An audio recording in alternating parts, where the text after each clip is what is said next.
कंडियारो में taluka bar association Kandiaro जे सदर मलीर मंगरियो जी office ते मुबैना हमले ऐं भञिडरा ख़िलाफ़ कंडियारो में अदालती कार्रवायुनि जो बाइकाट करे ऑफिसनि जे मेन गेट अॻियां एहतजाज कयो वियो। उन मौक़े ते वकीलनि मलीर मंगरियो, सैयद नायाब शाह, शाकिर हिस्पाणी, जहांगीर अब्बासी, आजिज़ सोलंकी, फ़हीम अबड़ो, मज़हर मेथलो, हफ़ीज़ मंगरियो ऐं ॿियनि चयो त कंडियारो बार जे सदर जी ऑफिस ते हमिलो कयो वियो आहे ऐं ऑफिस जी भञिडा कई वई आहे, जेको मज़म्मत जोॻो अमल आहे। हिननि जो चवणु हो त सिंध बार काउंसिल हिकु वकील अल्ताफ़ हिस्पाणी जो लाइसेंस रद्द कयो आहे, जंहिं तां वकील तालुका बार जे सदर जी ऑफिस ते हमिलो करे भञिडरा कई। अहिड़े अमल खे बर्दाश्त न कयो वेंदो। तालुका बार जे सदर जी ऑफिस ते हमले ख़िलाफ़ पूरे ज़िले में वकीलनि अदालती कार्रवायुनि जो बाइकाट करे एहतजाज कयो आहे।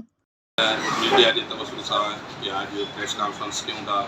Acting president taluka bar association Kandiaro Saturday वारे ॾींहुं हिकिड़ो सिंध बार काउंसिल डिसीशन कढियो असांजे हिकिड़े वकील साहब अल्ताफ़ हिस्पाणी जे अगेंस्ट, हुनजो लाइसेंस सस्पेंड कयो थो वञे।